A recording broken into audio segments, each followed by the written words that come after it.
Okay, good morning. We are Hilchos Megillah, Purim, and we're going to be doing the Krachim today. Okay. Taf Reish Pei Chet. Aleph. Krachim Amukafim Chomat Mimot Yehoshua Binun. So, walled cities, right, large cities that were walled, from the time of the days of Yehoshua bin Nun. So we know that the story of Purim, the throughout all the Persia, wherever it all took place. The end of the war took place on the which day? 13th of Adar. So they rested on the 14th, and the holiday became on the 14th. But in Shushan, they were still fighting for another day, and that ended on the 14th. So they rested on the 15th. So the holiday became on the day that they rested. So because Shushan, it was an extra special event, and they wanted to make an extra special, and it was appropriate because that's when they rested. So Shushan, they wanted to make it on the 15th of Adar every year, the holiday. So now, Shushan was a walled city. So they basically wanted to model it after Shushan. Any walled city, and that would remind us of Shushan in particular, especially since Chazal weren't planning on Jews living in Shushan, or what you might call nowadays Hamadan, forever in Persia or Iran. So therefore, they made any walled city also celebrate on the 15th. Now, from what time? So it's machlokas in the Gemara if it's from the days of Achashverosh, when the story took place, or what we do is we follow the days of Yehoshua. Why? Because there was a big busha at the time for Eretz Yisrael, because all the cities that used to be walled, and especially Yerushalayim, were no longer walled because of the Churban. So we wanted to pick a time when the cities in Yerushalayim and in Israel were walled, which I know would be the most appropriate time would be when a lot of the main cities were walled. That's when Yehoshua came in, and Yehoshua is all about kibush and yishuv Eretz Yisrael. So no greater time or person to pick than Yehoshua. Huh? No greater era. No greater era. There you go. Was Shushan walled from the times of Yeshua? No. So, but Shushan was the place where the miracle happened. So they made Shushan. They had to pick. Should it be Achashverosh versus Eretz Yisrael? And so they chose Eretz Yisrael, but the exception was Shushan. So always Shushan, even till today, you would read in a walled city. You'd read there on the 15th. So let's read again inside. Doesn't go by what's walled now. It goes by what was walled when Yehoshua entered Eretz Yisrael. So those people in a walled city, Korim betet vav, right? That's on the 15th of Adar. That's what we call Shushan Purim.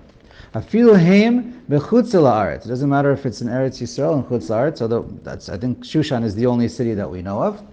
Shabur points out Europe for sure was not, he says, I don't know if he says that Europe was not very inhabited at the time, and it's not even a question. Any place in Europe is for sure was not walled at the time of Yehoshua. I'm not a historian, but Lamaisa, we don't worry about anywhere except Shushan and Eretz Yisrael. Ein behem asara batlanim. Now, in Shulchan Aruch Paskins, again it's a machlokas and Rishonim, do you need to have asara batlanim in that city? So we hold you don't need asara batlanim. Perush betelim imalachtim voskim b'tzorchei tzibur. These are people who either didn't work all day or didn't work part of the day, so they'd be available and show for in particular for davening purposes, but they'll be around there learning and for tzorchei tzibur. Okay. Vehu shehukaf ve'achar kach yashav.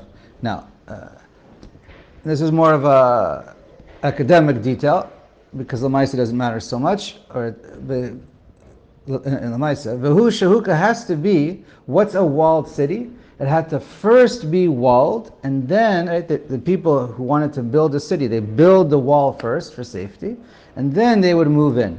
Ve'achar kach yashav. Oh. Sheyashav tchila al das lakifu achar kach. Or they inhabited the city because they have to live somewhere while they're building, and they build it around them. But when they first inhabited the city, it was with the intention of building the wall around it. La fuke to exclude Kishanoda Sheyash Atchila Alda Shalola Kifo. And that's to the exclusion of when you know, going back 3,000 years ago, that you knew that it was built not to have a walled city, and then later on, at some point in history, they made it walled. Aval Mistama, but generally the assumption is clearly the Hukfa Ulavasof Yashva, that it was first built, and then they inhabited it, or they inhabited it with the intention of building the wall. The wall. Or they built more houses afterwards. Okay. Okay, so now, let's see. Are you ready to move on? Yes. Thank you. Okay. Bays. What is Yeah, a we are. wall, Bays. though? What? How much of a wall is a wall? Is that An impregnable wall. yeah, I thought it could be made of woods. Bays. V'chen akfarim anirim imahim. And so too, any city that can be seen from one of these walled cities. Right? You're standing on the ground, and obviously you're not in a helicopter. You're standing on the ground. No, there's a discussion if you're standing on top of a building. But certainly, at least if you're on the ground, looking at one to the other, and you can see each other, afil einam smuchim kegon shehem bahar, even though they're not close by. In other words, you could see it from a mountain. O smuchim lahem, or they're right next to them, but you can't see each other. Why? Afilu einam nirim imahem kegon shehem ba'emek. You can't see because it's lower down in the valley. All right, in the valley and below the wall, and you can't see. Ubilvad shelo yu rechokim yoter mimil. Now, with the exception that it cannot, or the Tanai condition, it cannot be farther away than a mil or 2,000 amos. Now, this happens to be a big discussion in the poskim. Does it mean when we say it can't be more than 2,000 amos? So that's certain. Everyone says that's referring to if you're nearby. But what happens, actually there's an opinion that says it's only 141 amos if it's just nearby. But to keep it simple, let's assume for Samuch you get 2,000 amos. But what about seeing from a distance? You can see from a hilltop much further than 2,000 amos. So it's a definite machlokas rishonim and how to understand if just seeing visibly, if you're limited to 2,000 amos. It seems that the Mishnah Berurah primarily sides with the opinion that it could be even farther than 2,000 amos if it's visible, but some say no, it must be within 2,000 amos, and that's generally the opinion, at least for the purposes of saying a bracha, for some poskim, including Chazon Ovadia and Sephardic poskim. Okay. Ubeshushan. Now, of course, Shushan, even though it wasn't walled, or we're assuming it wasn't walled during the days of Yehoshua, you still read on Shushan Purim. Right? That's the name of the day, Hoil V'naseh Bo Hanes, because that's where the actual miracle took place. It's all because of Shushan. Okay. Let's go on. Here, I'll just point out something very interesting.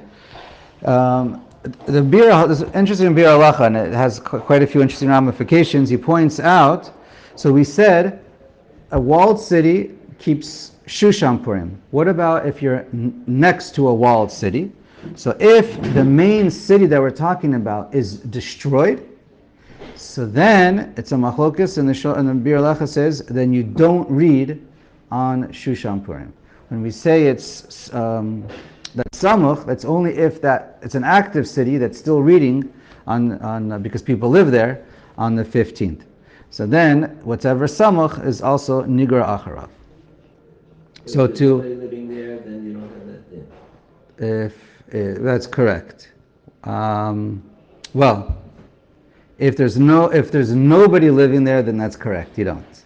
If there's non-Jews living there, but no Jews living there, so then he writes, you still read on Tedvav. So that's, I'll just say it right now. There was a big machlokas what to do between 1948 and 67.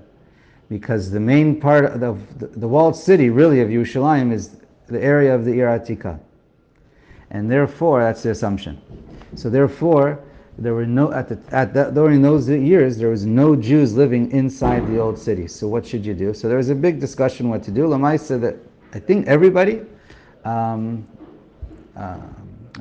different poskim wrote tshuvas on it, Frank and others, that they anyways Lamai said that they did read in adjacent Yerushalayim on the 15th, like Shushan Purim.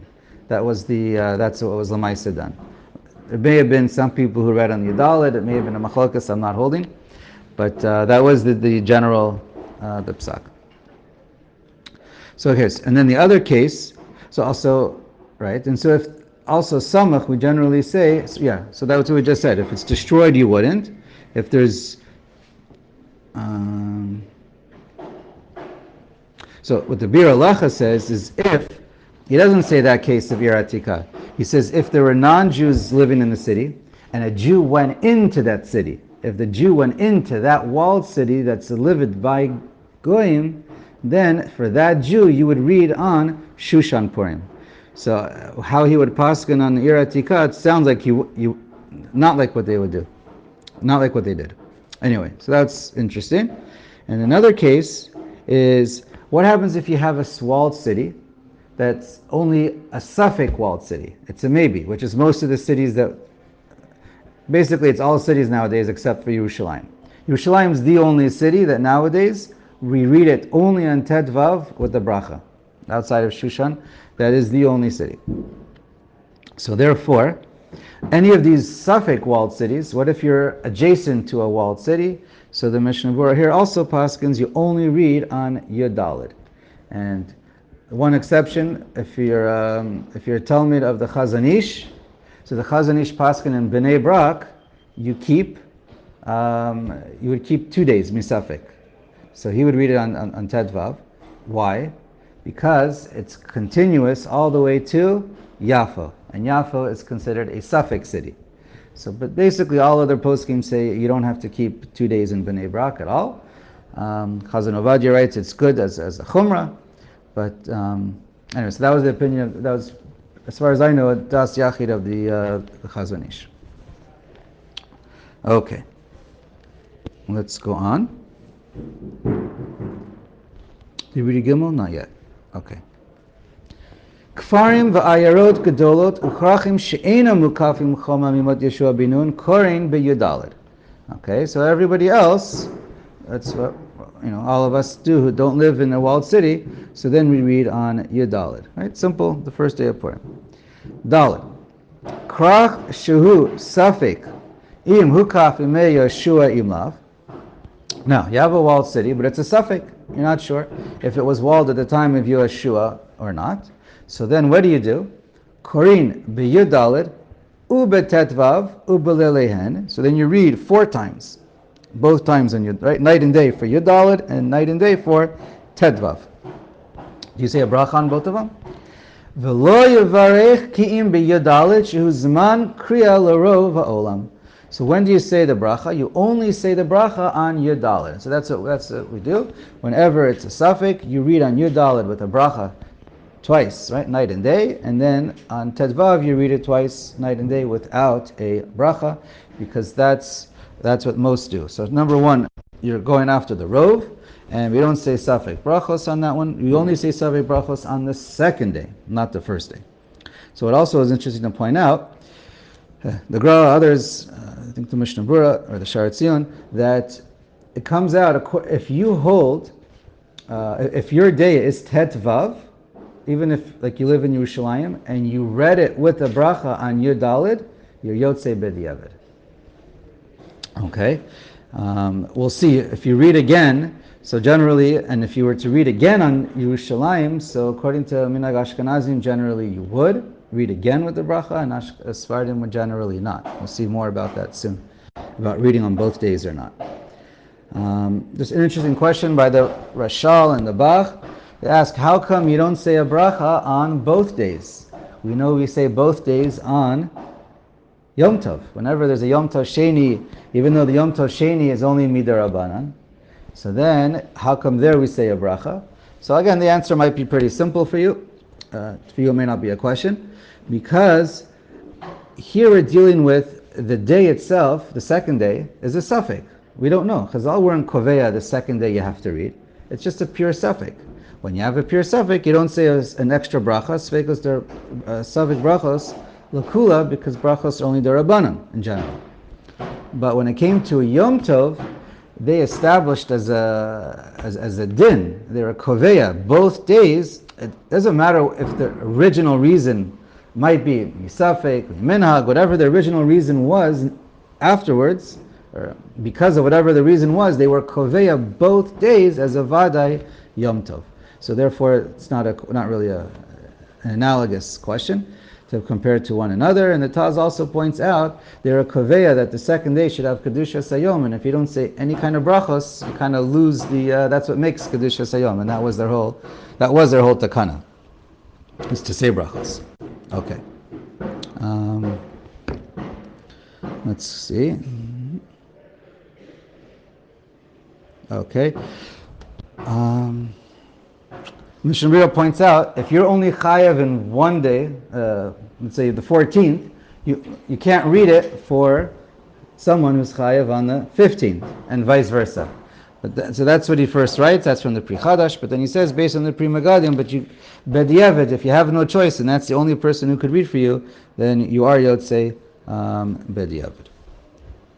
Okay. Here, just a short thing about different neighborhoods outside of Yerushalayim. Okay, so it's just interesting, as historically, as Yerushalayim has been growing for the past 75 years, there's constantly been different machlokes on which part of Yerushalayim should read one day or 2 days just on Tedvav, or also both days or not, or just Yudalid. So that's been an ongoing machlokes. Pretty much now everyone agrees. For all of Yerushalayim nowadays, since it's so well built up and continuous from the old city, everyone reads only Tedvav and not Yudalid, including Armon HaNatziv, Beit Vegan, Hadassah in Kerem, Harnof, Givat Mordechai, Nevi Yaakov. Just interesting, there's one place, because of Rav Tukachinsky, he was very adamant all the years that parts of Yerushalayim should only keep Yudalid and not Tedvav. So his yeshiva in Orach Chaim, till today, they still read it on Yudalid. But they get somebody to read, I think it's without a bracha, and they get someone from outside Yerushalayim to read. So perhaps he says it with a bracha. Because it doesn't matter where you physically are, it matters if you're chayav or not. You could be, let's say in Beit Shemesh, and saying it with a bracha on Tedvav, because you're chayav. Like if you're chayav in Yerushalayim and you just happen to be here, you're allowed to do the mitzvah anywhere in the world, because you're chayav. Anyway, so that's just a side point. So I'm not exactly sure what they do, but they I know they do read on Yudalid, even though it's in Yerushalayim. That's in Yeshivat Orach Chaim, and they get someone to read.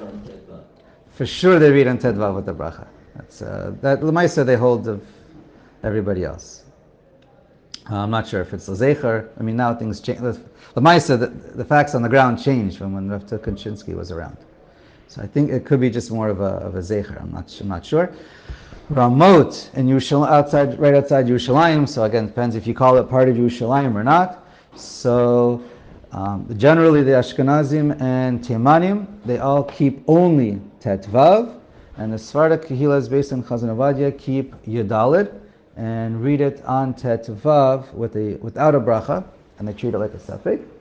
The main issue of Ramot is because I'm not sure, it also depends which Ramot, I'm not sure if it's continuous or not, if you have a break of 2,000 amos or not, I'm not sure.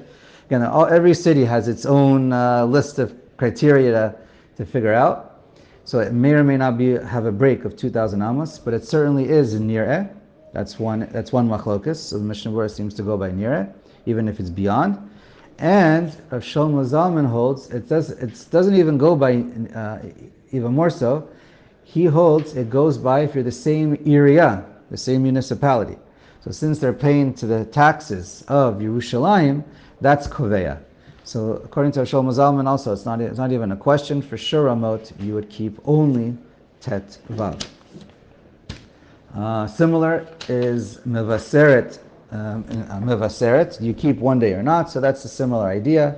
There, the minhag in general for the people who live in Mevaseret is they only keep Tet Vav. I think they have the same municipality of Yerushalayim, and it's also visible. But it would be the same machloket as Ramot. Okay. Let's see. I think now's a good time. Just quickly point out some cities that are a suffix. All right, just so you have a background if you're traveling in Israel. So, what cities are a suffix, and you keep the first day you daled with the bracha, and Tetvav you read without a bracha. So one is Chevron. Another one is many hold Haifa is another one, the same. Again, not all, many of the bit, but I think most shuls actually only keep Yudalid, but I think most poskim say Haifa should keep both days. Tveria, for sure, is a suffix. The Gemara mentions that already. The question is one of the walls was the ocean, the Kinneret, the lake. So is that considered? So that's also a suffix. But L'maisa, the minhag is Tveria Tachton, everyone keeps like 2 days, a suffix, but not the Tveria Elite. There it's considered separate, and L'maisa they don't keep both days. Yafo, they keep 2 days. Yericho, also it's a machloket, probably they should keep 2 days if we were living there. Lod as well, it's a machloket also what to do with Lod. Many say they should keep 2 days.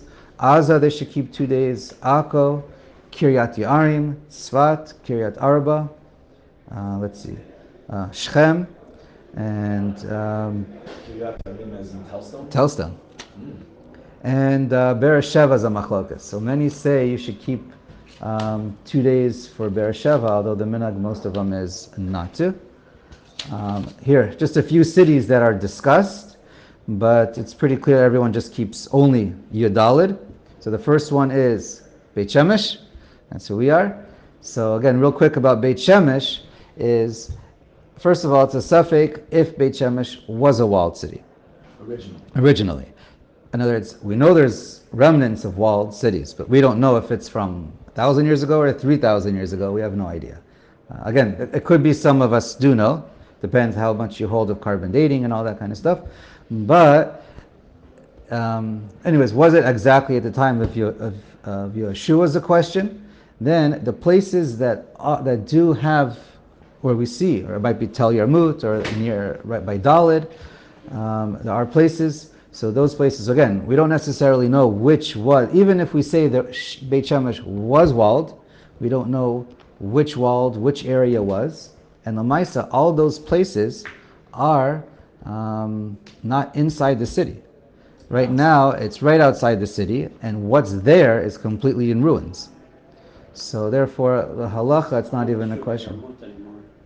So as Beit Shemesh grows, I mean that's what everyone is saying, and no one's Lamaisa. Nobody says to keep 2 days.